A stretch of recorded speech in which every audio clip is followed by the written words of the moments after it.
A teenager opens a document, changes one sentence, and clicks a tiny square in the corner. The square has a dark slot, a label area, and a shape copied from a storage device they may never have seen. The file travels through solid-state memory, perhaps into a data center hundreds of miles away. No plastic disk moves, nothing spins, yet the interface calmly presents a floppy disk, a technology now more likely to appear in a museum than inside a computer. So why is the save icon still a floppy disk? The easy answer is that software designers are lazy. That is satisfying, especially if you have ever watched an application move one button and call it a redesign. But it misses the real reason. The floppy survived because interface icons do not need to remain literal forever. Once enough people learn what a symbol means, the symbol can detach from the object that created it. The save icon is not really a picture of storage anymore. It's a piece of shared language. To understand how that happened, saving first has to feel physical again. Early computer users could not assume that everything they created would remain safely available. A document being edited might exist in temporary working memory. To keep it, the machine had to write the information somewhere persistent. For personal computers, that destination was often a removable disk sitting inside a drive. IBM began developing the floppy disk in the late 1960s and started selling drives in 1971. The first disks were large, flexible magnetic sheets inside protective envelopes.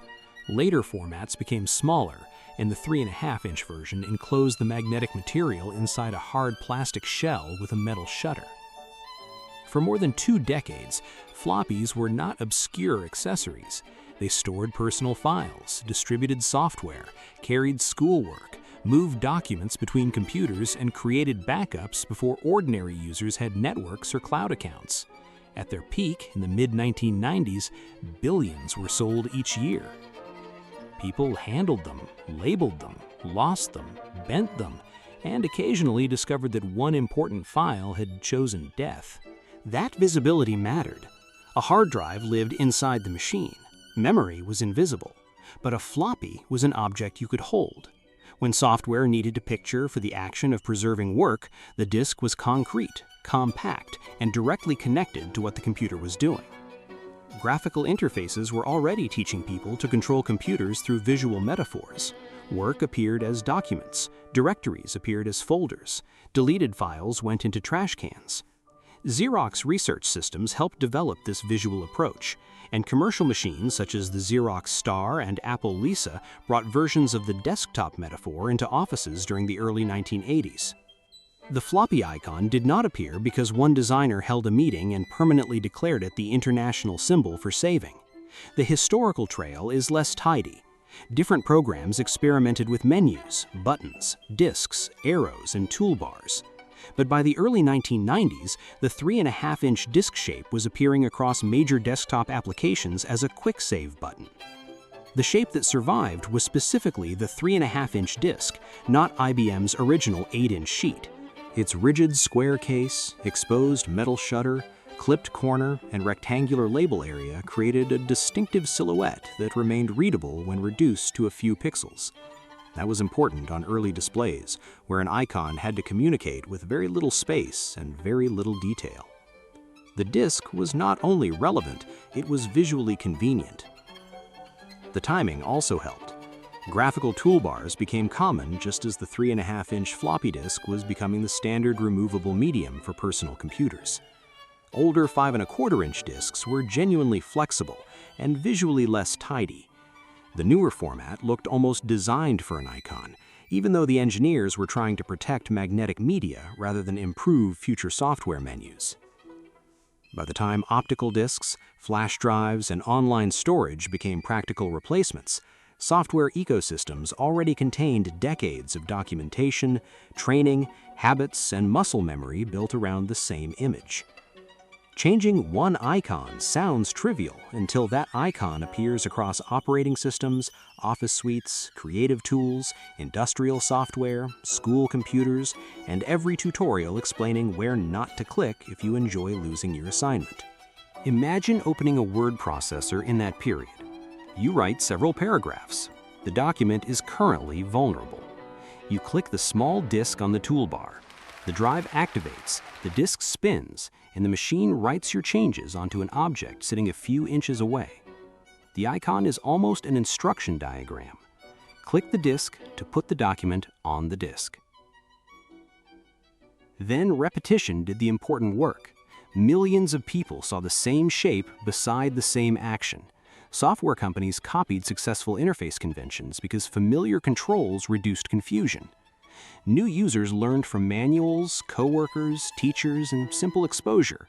The association became stronger every time someone clicked the icon and kept their work. Eventually, the physical explanation stopped being necessary.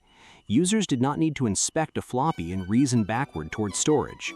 They only needed to recognize the familiar button. Research on interface icons consistently shows that familiarity improves how quickly and accurately people connect a symbol with its function. A familiar icon also demands less mental effort than an unfamiliar replacement. This creates a strange reversal. At first, the icon made sense because people knew the object. Later, people knew the object mainly because they recognized the icon. Adobe's designers have described testing alternatives to the floppy symbol. They explored hard drives, optical disks, downloads, and cloud-related imagery. None communicated the general action as reliably. Even users who had never personally used a floppy still understood the old symbol. It had crossed the line from metaphor to convention. A symbol can outlive the thing it represents. That is the main reason the icon remains. Replacing it would not simply modernize a picture, it would exchange a highly familiar command for a symbol that needs interpretation. A cloud could mean upload, synchronization, backup, online storage, or weather becoming unusually ambitious. A downward arrow usually means download, a folder suggests location, a check mark might mean complete. None of them cleanly means preserve the current state of this file wherever this application stores it. The problem became even harder because saving itself changed. Modern software may store files on solid-state drives, remote servers, shared workspaces, or several places at once. Microsoft Office can save to OneDrive or SharePoint, enable automatic saving, and preserve version history. Many phone applications save continuously without showing a button at all. The original physical action has dissolved into several invisible processes, yet the disk remains useful precisely because it no longer specifies a destination. It does not promise a floppy, hard drive, or cloud server. It simply means that the current work should persist. The icon also survives outside the button that created it. Unicode includes a floppy disk emoji.